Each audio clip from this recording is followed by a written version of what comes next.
Welcome back, everyone. This is gonna be a quick and dirty one because a lot of people, probably mostly aspiring composers who want to do this professionally, have asked, well, you keep saying that YouTube is just like a really small portion of your income and that it's, not really substantial. But so what is your income division? How has your income developed over the years? Yada, yada. So I can't give you exact numbers, naturally, because that would put me in a bad position whenever I'm going to negotiate my next deals. But I can give you general income divisions, like where the money is coming from. Obviously, this is just from my experience, but I know some other people that are also sharing this, like Alex Pfeffer is pretty open about this stuff. Maybe some other composers are going to be open about this too, like exactly what percentage is coming from where, and how their income has increased or decreased over the years, or how the relationship of their income has changed. So if you're interested, obviously stay. But this is going to be one mainly for students and aspiring composers who want to do this professionally. So here we go. So what you see here is the actual division of my income. You can see 64% is coming from upfront fees from composition. At least those are the numbers from this year, obviously, because I've just done my end of year accounting. So I figured while I was doing that, I could just, get the percentages of each income stream. So 64% from composition upfront fees, and then 28.2% from royalties. That can be from GEMA. I get the most from GEMA because they're representing me in most countries. Then second to that is ASCAP because they're representing me in North America. And then also CD Baby is sending a little bit every month from streaming and from, sales. So you can see that 92.2% of my total income is coming directly from music. So that's why that is continuing to be my main focus. I mean, that's also the thing I enjoy the most, so thank God. But this is why sometimes YouTube has to be on the back burner for a little bit, because that is over 90% of my income and also the thing that I actually really, really want to do. So that obviously takes priority. And then the next one, 2.8%, is YouTube. And into YouTube, I count ad revenue, super thanks, and buy me a coffee as well, because it's just easier to group them up because they're kind of connected anyway. So 2.8%. So if that fell away, that would not be such a big deal. Obviously, I don't want it to fall away, but this is why I'm saying not priority. This is not even 3% of my income. Then we got 2.4% guest lectures. That can be workshops and university lectures, like, last year I gave the Hollywood music workshop, for example, but I also very often am invited to music colleges to give, guest lectures and that sort of thing. So that's that. Then the next item with 2.1% is interest. I have a lot of my savings in a high yield savings account that is getting like 5% interest. And then also something I did this year was put my money into CDs, certificates of deposit, because the bank I'm with had some really great offers with really high percentages. So I locked the money away, like a certain amount, not all of it. Like if you're doing certificates of deposit, only ever do the amount that you definitely know you're not going to need, like for at least 10 months or 6 months or however long the CD is. Because what you're basically doing is you're putting that money into the account and you're telling the bank, I will not be withdrawing this money in this time frame. And then you're getting a higher interest rate on it because the bank can basically freely work with that money without being afraid that you're going to want it. Because that's, the nightmare of any bank is when too many people come to it and want their money because they don't actually have that much money. So, we've just had this year a couple of bank runs. What was it? Silicon Valley Bank and stuff, where a lot of people wanted to withdraw their money at the same time, and then, the banks go bankrupt. So it's a nice thing for a bank to know that there's certain money that will not be withdrawn, definitely not, I mean, you can, but then you pay a penalty and stuff. So again, only lock away the money that you know you're not going to need and then get more interest on it. Then 0.3% is stocks and bonds. I have like a mixed portfolio, an investment portfolio. And this is basically the annual capital gains. I get some dividends as well from real estate stuff, but this is mostly stocks. I just actually switched my portfolio. I initially had 50% bonds and 50% stock, and now I switched it to be stock heavier, which is a little less safe, but the portfolio I have is still very, very safe. So, but get a professional to do that, obviously. Unless you're really, really savvy with this stuff and you really know you can handle it yourself, either use one of the apps where this is handled for you or get a professional to handle this for you. Like, I'm not giving financial advice here. I'm just saying what I'm doing. But yeah, my capital gains are fairly small still because I'm not currently investing a ton of money. I know I should because the market is down, but I'm actually waiting for interest rates to go down so I can buy like a townhouse or something. So currently I don't want to do long-term investments, which is also why I've been doing the CDs, because that is short-term high-yield investments. With stocks, obviously you want to invest long-term and not pull the money out too soon. So that's why I'm currently not putting too much in there, because I'm going to need the cash. And then I already mentioned the 0.2% dividends. This is from shareholder profits.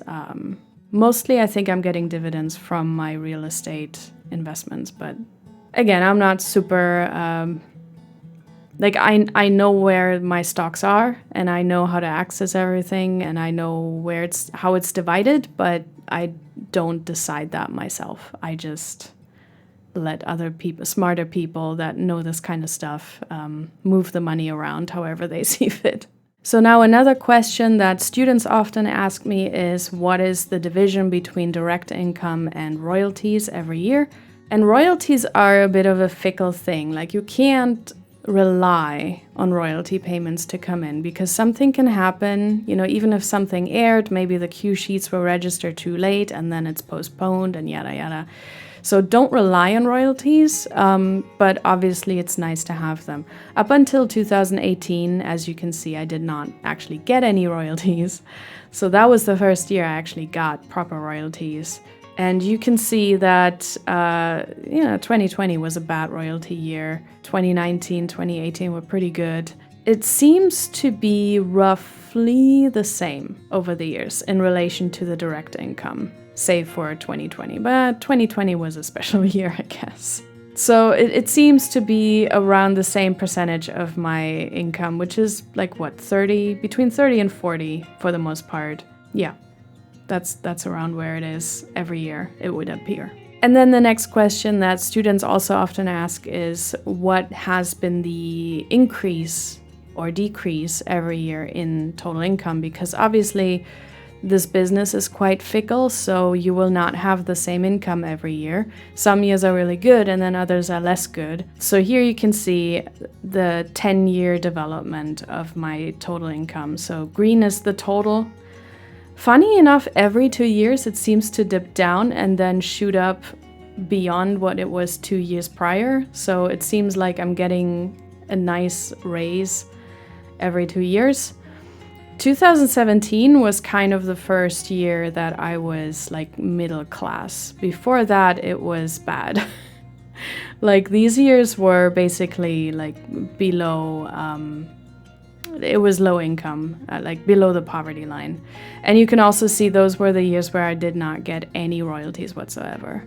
So red is my direct income, and then yellow are the royalties over the years.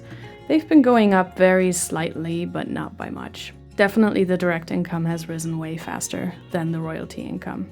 In part due to streaming, but also video games obviously don't really pay royalties, so there's that. But so it's been a nice change, and I would not have gotten this income increase by staying an assistant or staying an employee of any sort. So it's been working out. But as you can see, like I came to LA in 2012, so the first like 5 years or so were rough. And then things, were getting much, much better over the years so that now I can live comfortably off of music. But it certainly wasn't always that way. Like up until 2017, it was, it was not good. And then we got this last slide, also something that students ask very frequently, how expenses are divided in my business. And again, this is going to vary from composer to composer, even from year to year. It really depends on what was going on that year. So here you see my expenses for 2023. The main expense was my payroll, and that is probably never going to change because I am on my own payroll and there are legal requirements. If you are an S corporation or taxed as an S corporation and you are on your own payroll, then you have to pay yourself a certain amount as your salary. But you get, employee benefits. There are pros and cons to this. Maybe I'll make a video about that at some point. But so the payroll costs include my own salary, my benefits like healthcare, payroll taxes that the employer has to assume, and then any bonuses that I get paid out. Then with 23%, the second biggest expense pretty much every year is the contractors. That would be my additional writers, that would be orchestrators, musicians, also any score mixers. It really depends on how many package deals I had that year, because if it's a package deal, I'm paying everybody out of the whole budget. And so then that obviously increases my contractor costs. But then there are also years where the costs are much lower, maybe because I had, fewer projects that required live recording, that really brings down the contractor costs. Or maybe it was a year where I could do a lot of the writing myself, so I didn't really need a lot of additional writers on a lot of projects. So that will keep it down as well. So, it really depends on the year. But so yeah, this is usually my second largest number, but the overall cost of it varies very greatly every year. Then next up on the list, we got rental costs. That would be office space, utilities for that office space, any maintenance and repair costs for that. That would be 6.5% this year. Then with 3.5%, we got software and office supplies. This is another one that greatly varies every year. It's, sample libraries, plugins, any subscriptions like Dropbox or Zoom or, anything professional, any instruments, computers, any accessories, could be computer accessories or like an iPad or keyboard and mouse or an audio interface as well, or MIDI controllers, Stream Deck, whatever it is that you're buying in that year. And this is why that varies so much, because this year I did not actually buy a lot of computer parts, for example. I bought, I think, just RAM and a couple of fans needed to be replaced. But I think that's all I bought for my computers. But I bought a lot more accessories this year. But I didn't buy a lot of expensive instruments, for example. Like that also varies because the price of different instruments varies so much. But so this dramatically goes up, obviously, in years where I buy completely new computers or where I buy expensive instruments. And then with 11%, we got other, which is kind of literally everything else. A large portion would be travel. That can be obviously overseas travel and stuff like that, but it can also be just travel to meetings and to events and all that kind of stuff. Meals, at least 50% of business meals are a business expense. Events that you go to, sometimes you have to pay for these events, or, at the very least, you're paying for stuff at the event. Then legal services, that can be obviously your tax preparation, but also attorneys that look over your contracts and stuff like that. Marketing, anything you spend on PR. That can be publicists, but that can also be online marketing or anything that might fall into marketing. You got bank fees, especially when you have international income, then usually they charge small fees for wire transfers and stuff like that, or also for currency conversions. There are donations, any membership fees if you are an SCL member or IMDb Pro membership or Academy membership, Television Academy, Grammys. I mean, any of the academies charge membership fees as well. So any professional organization that you are in, those membership fees are business expenses. Then you got accounting. I pay for QuickBooks, but some people pay for FreshBooks, some people pay for a person to do it. And there are plenty of other fees associated with that, not just the subscription fee, but also 1099 filings and payroll subscriptions and all that other stuff. So either way, your accounting is going to cost money.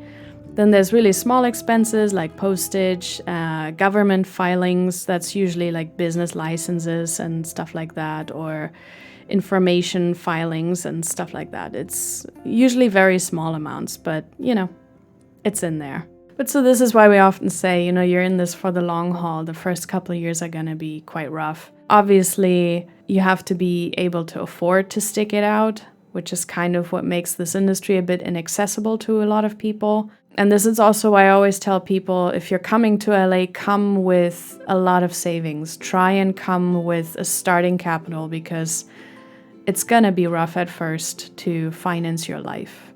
So you're gonna need, a buffer in order to sustain yourself. But so yeah, things have been going well since, for the past 6 years, I would say. So let's see where it goes further. But I hope this helps some people that are trying to do this professionally to see. And obviously this is going to look very different for other people. Some people do a lot more teaching, so their teaching income is going to be way higher than their composition income. Some people will be doing library music. And the thing with library music as well is that it barely pays anything up front, if anything at all. And the main income is really passive income from royalties and placements and all that stuff, licensing fees. So ask other people as well. I hope they would also be open about this. I would assume that game composers, for example, will have a way higher upfront income and very low royalty income, like passive income from royalties.